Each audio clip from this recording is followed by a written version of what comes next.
मध्य प्रदेश में माध्यमिक शिक्षक पात्रता परीक्षा 2023 के नोटिफिकेशन आ चुके हैं। आज हम डिस्कस करेंगे कि इस नई जो एग्ज़ाम नोटिफिकेशन है इसके अंदर क्या चेंजेस हैं और क्या इसका सिलेबस है। ये कुछ बेसिक चीज़ें हैं कि एग्ज़ाम जो है ना, फॉर्म कब से आप 30 जनवरी 2023 से फॉर्म डाल सकते हैं और लास्ट डेट इसकी 23 फरवरी 2023 है। एग्ज़ाम की डेट क्या है, तो 25 अप्रैल 2023 से प्रारंभ। इसका मतलब ये है कि मल्टीपल शिफ्ट में ये एग्ज़ाम होगा, है ना। ओबियसली क्योंकि ये कंप्यूटर बेस्ड टेस्ट है, सीबीटी है, तो इसमें एक बार में तो पॉसिबल नहीं होता है, बहुत सारे बच्चे देते हैं। इसकी एलिजिबिलिटी क्या है, तो इसकी एलिजिबिलिटी है या तो आपके पास ग्रेजुएशन प्लस डी एड या डी एल एड, या बेसिकली कोई भी 2 वर्ष का जो एजुकेशन में डिप्लोमा होता है वो चाहिए, या फिर आपके पास ग्रेजुएशन प्लस बी एड। अब इसकी जो वैधता है वो आजीवन कर दी गई है। पहले जो था ये कुछ लिमिटेड टाइम के लिए, जैसे 4 से 3 साल के लिए इसकी एक वैधता रहती थी एग्ज़ाम की, यानी 3 साल बाद आपको फिर से देना पड़ेगा। लेकिन अभी क्या है, ये लाइफ टाइम कर दिया गया है। अब देखिए, ये एक बहुत बड़ा चेंज इसके अंदर आया है कि ये अब पूरी तरीके से टीचर एलिजिबिलिटी टेस्ट ही है, ये रिक्रूटमेंट टेस्ट बिल्कुल नहीं है। पहले क्या होता था एमपी में कि जो एक ही टेस्ट होता था, जो टीईटी के नाम से होता था, वही दोनों के लिए काम करता था। मतलब कोई दूसरा टेस्ट होता ही नहीं था। आपने एक टेस्ट दिया और उसी के मार्क्स के अकॉर्डिंग सिलेक्शन या रिक्रूटमेंट हो जाती थी। अभी क्या है, अच्छा, इससे पहले जो प्राइमरी एग्ज़ाम का नोटिफिकेशन आया था उसमें भी वो टीईटी बता रहे थे, लेकिन उसमें कहीं फॉर्म नोटिफिकेशन में ये क्लियरली मेंशन नहीं था कि ये इसके बाद दूसरा एग्ज़ाम होगा या नहीं होगा। लेकिन अभी इस नोटिफिकेशन में ये अच्छे से क्लियरली साफ साफ शब्दों में मेंशन है कि इस एग्ज़ाम के बाद में एक सिलेक्शन के लिए अलग से एग्ज़ाम होगी, ठीक है ना, और उस एग्ज़ाम के बेसिस पर ही रिक्रूटमेंट होगी। तो फिर ये टेस्ट क्या है, ये टेस्ट केवल एलिजिबिलिटी टेस्ट है। जो इस टेस्ट में पास होगा वही उस सेकंड एग्ज़ाम को, जो सिलेक्शन टेस्ट है, उसको दे पाएगा, है ना। तो इसका मतलब ये है कि ये केवल एक शिक्षक पात्रता परीक्षा है, और इस जिन बच्चों ने 2018 में जो एग्ज़ाम हुई थी वर्ग 2 के लिए, एमएसटीईटी के लिए, अगर उसमें क्वालिफाइड हैं तो उन्हें फिर ये 2023 वाली एग्ज़ाम देने की आवश्यकता नहीं है, क्योंकि इसके मार्क्स कितने होंगे उससे कोई फ़र्क नहीं पड़ना है। आप क्वालिफाइड हैं या नॉन क्वालिफाइड नहीं है, बस केवल ये इम्पोर्टेंट चीज़ है। अगर क्वालिफाइड है तो आप सिलेक्शन टेस्ट में पार्टिसिपेट कर पाएंगे, अगर क्वालिफाइड नहीं है तो पार्टिसिपेट नहीं कर पाएंगे। तो बेसिकली जो बच्चे, देखिए क्या है, फॉर्म भी महंगे रहते हैं पीईबी के। 500-600 का फॉर्म होगा, वो जनरल के बच्चों के लिए होगा, और अदर कैटेगरी के बच्चों के लिए 250-300 का फॉर्म होगा। कितने सारे एग्ज़ाम रहते हैं, बच्चे बार बार कई सारे फॉर्म निकलते हैं, बहुत सारे फॉर्म भरते हैं। तो अगर वो नहीं देना चाहते, 2018 के जो क्वालिफाइड है जो बच्चे, अगर वो इस एग्ज़ाम को नहीं देना चाहते, ये फाइनेंशियल कॉन्स्टेंट के बच्चे, तो कोई दिक्कत नहीं है, बिल्कुल मत दीजिए। हाँ, ये ज़रूर है कि यदि आप फाइनेंशियल आपके पास प्रॉब्लम नहीं है, आप चाहते हैं कि प्रैक्टिस हो जाएगी, अगले एग्ज़ाम जो सिलेक्शन टेस्ट होगा उसके लिए तैयारी हो जाएगी। क्योंकि अभी क्या ना, पहले क्या है, सब्जेक्ट 20 मार्क्स की आती थी, 60 मार्क्स की आती थी। अभी सब्जेक्ट जो है वो 120 मार्क्स की आया करेगी,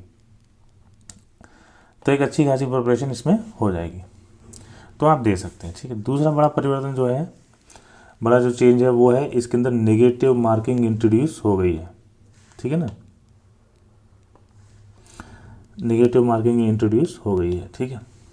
अब नेगेटिव मार्किंग कितनी है, तो वो है 1/4। 4 गलत क्वेश्चंस के लिए 1 मार्क्स काट लिया जाएगा, तो 1/4 नेगेटिव मार्किंग इंट्रोड्यूस हो गई, ठीक है ना। देखिए, एक क्वेश्चन का 1 अंक है, 4 गलत हो जाएंगे तो 1 अंक कट जाएगा, यानी एक क्वेश्चन के लिए 1/4, एक गलत क्वेश्चन के लिए 1/4 अंक कटेगा, ठीक है। या अपन बोल सकते हैं कि 25% कट जाएगा, ठीक है। अब इसके दो इम्प्लीकेशंस हैं। देखिए किसी भी चीज़ के दो पक्ष होते हैं, एक पॉजिटिव एक नेगेटिव। तो इसके पॉजिटिव नेगेटिव के दो बच्चों के दृष्टिकोण से इसमें नेगेटिव ये है कि देखो ये कोई सिलेक्शन टेस्ट तो है नहीं, ये एक एलिजिबिलिटी टेस्ट है, पात्रता परीक्षा है।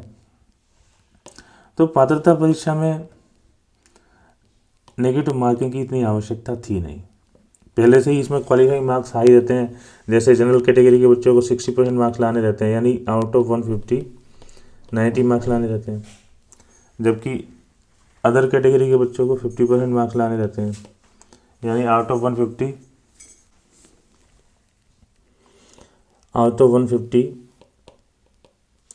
एटलीस्ट 75 मार्क्स लाने रहेंगे। अब इस एलिजिबिलिटी टेस्ट के अंदर पहले से ही एक अच्छा खासा स्कोर करना रहता है केवल क्वालिफाई करने के लिए, उसके ऊपर से इसमें नेगेटिव मार्किंग रहेगी, तो एक बच्चों के लिए ये समस्या की बात है।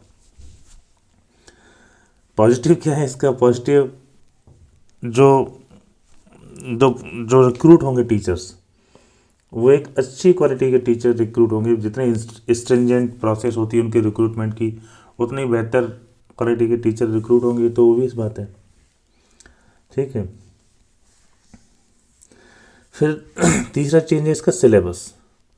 तो सिलेबस ऑल टुगेदर चेंज हो गया है।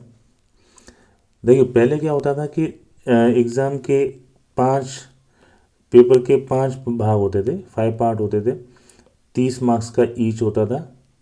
और वो क्या होता था? पहला होता था CDP child development and pedagogy, फिर दूसरा होता था लैंग्वेज 1, तीसरा होता था लैंग्वेज 2, और चौथा जो होता था, सॉरी ये ग्रेड 2 के लिए 4 ही होते थे, प्राइमरी के लिए 5 होते थे।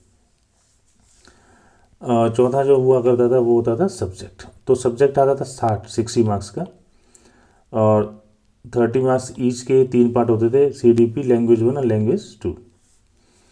अभी क्या किया है ना, एग्ज़ाम के इस क्वेश्चन पेपर के 2 पार्ट होंगे, ठीक है ना। पहला जो पार्ट होगा वो सबके लिए कंपलसरी इन द सेंस सबके लिए एक जैसा होगा। जो सेकंड पार्ट होगा 60 मार्क्स का, वो सब्जेक्ट वाइज होगा, जिसमें जो भी आपका ग्रेजुएशन का सब्जेक्ट है ना, वो आप सिलेक्ट करोगे, तो 120 मार्क्स का वो रहेगा।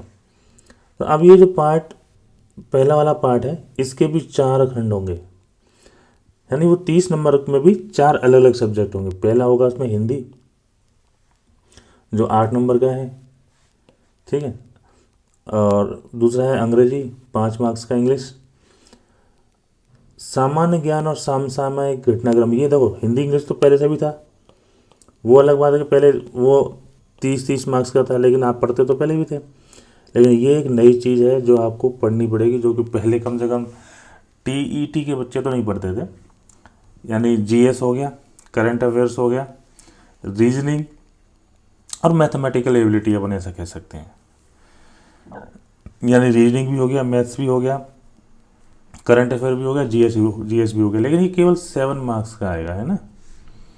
फिर है शिक्षा शास्त्र पेडागोजी, तो ये है 10 नंबर का, ठीक है। अब इसमें देखिए सिलेबस चेंज नहीं हुआ, आपको आगे बताएंगे, आगे पता चलेगा, सिलेबस बताऊंगा आपको, जिसमें आप पाएंगे कि सिलेबस कोई भी चेंज हुआ, मार्क्स लेकिन कम हो गए, यानी मेहनत आपको उतनी करनी पड़ेगी।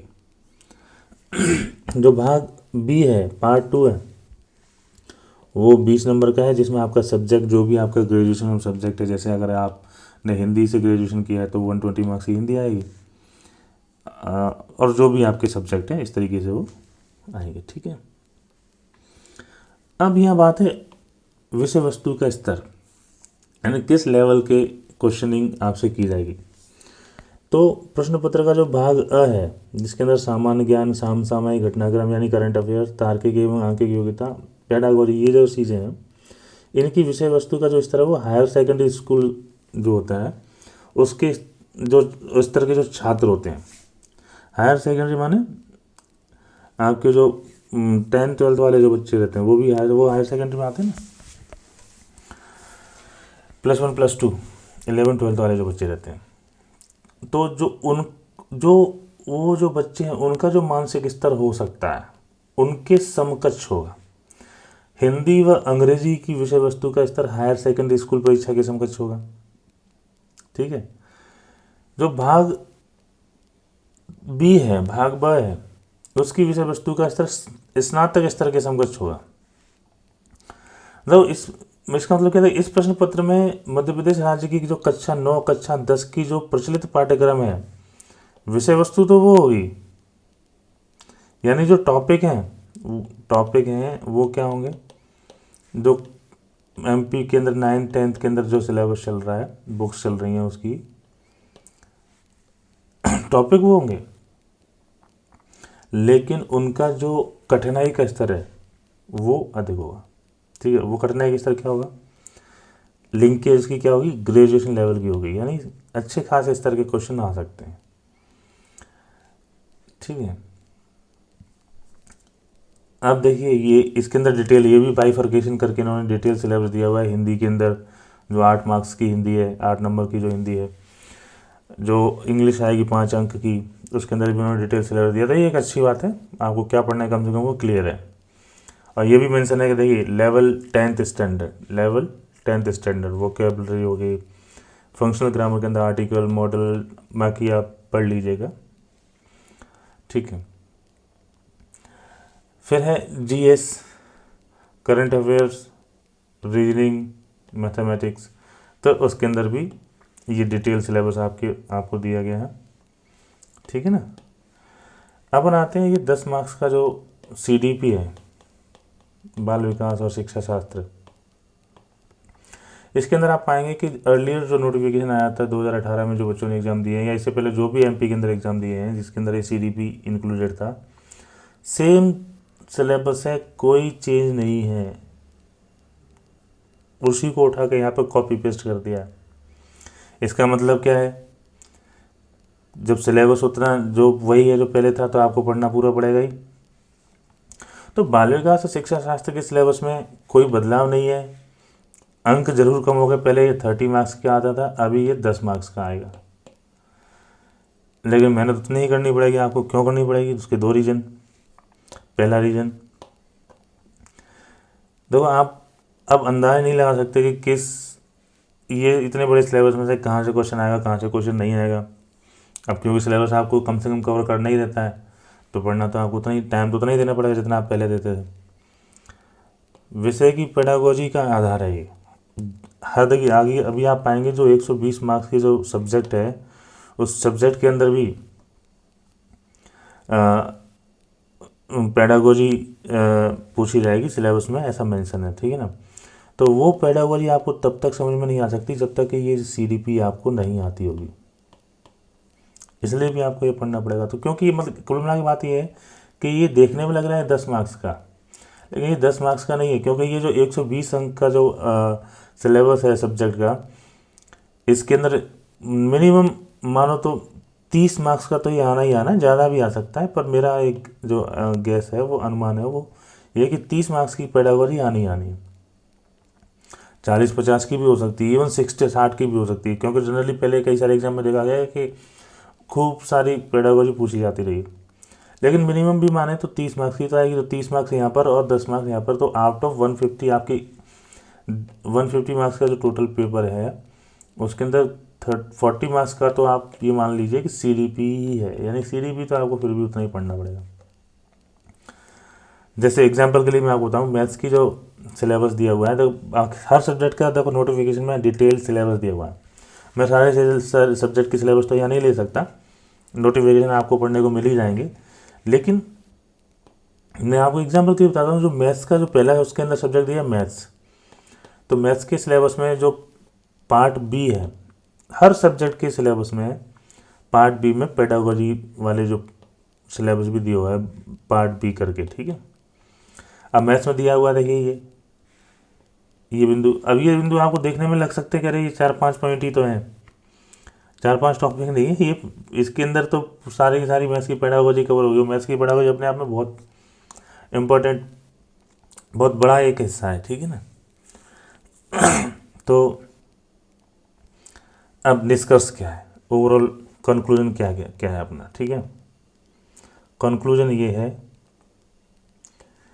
कि अब ये सिलेबस बढ़ गया है, सिलेबस काफ़ी ज़्यादा हो गया है पहले से, क्योंकि जो पहले से था वो तो है ही, वो तो आप है ना। देखिए पहले क्या था, आपकी 30 मार्क्स के 3 पार्ट होते थे ग्रेड 2 के लिए, और एक 60 मार्क्स का होता था। ये होता था CDP, जो अभी भी है। ये होता था लैंग्वेज 1, तो अभी है वो भी। फिर होता था लैंग्वेज 2, वो भी इंक्लूडेड है। भाई ये 10 मार्क्स का कर दिया अभी, इनमें से एक 8 मार्क्स का, एक 5 मार्क्स का है, लेकिन है तो सही। और ये जो सब्जेक्ट है वो अब 120 मार्क्स का कर दिया है। तो जो पहले जो चीज़ें शामिल थी वो तो है ही, उनमें से कुछ भी हटा नहीं है, कम नहीं हुआ। अब नई चीज़ें इंट्रोड्यूस हो गई। क्या? पहली चीज़ है आपका current affairs, GS, reasoning, maths, ये सब कुछ नया इंट्रोड्यूस हो गया, ठीक है ना। तो ओवरऑल कहने की बात क्या हुई कि अब आपको पढ़ने के लिए ज़्यादा मटेरियल हो गया, ज़्यादा चीज़ें बढ़ गई, कम कुछ हुआ नहीं है। ऊपर से नेगेटिव मार्किंग,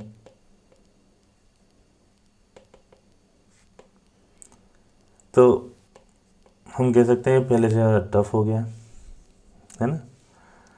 अगर आप एग्ज़ाम देना चाह रहे हैं तो आपको सीरियस प्रिपरेशन की आवश्यकता है, ठीक है ना। तो अभी के लिए इतना ही। इससे आगे देखिए मैं कुछ वीडियो बनाऊंगा और जो इन टॉपिक्स से रिलेटेड होंगे। इसके अंदर जो टॉपिक्स हैं, जैसे CDP के जो टॉपिक्स हैं, इनसे रिलेटेड वीडियो बनाऊंगा, ठीक है। तो देखते हैं, अभी आप इसको अच्छे से समझ लीजिए, नोटिफिकेशन में जो डिटेल सिलेबस है उसको देखिए। और हमेशा प्रिपरेशन सिलेबस के अकॉर्डिंग ही की जाती है। सिलेबस देखिए, प्रीवियस ईयर क्वेश्चन, दो ही चीज़ होती है स्टार्ट करने के लिए, प्रिपरेशन स्टार्ट करने की जो सबसे इंपॉर्टेंट चीज़ होती है वो पहला होता है सिलेबस, दूसरा होता है प्रीवियस ईयर क्वेश्चंस। यहाँ से ही प्रिपरेशन स्टार्ट होती है, तो आप पहले ये करिए, है ना। Thank you.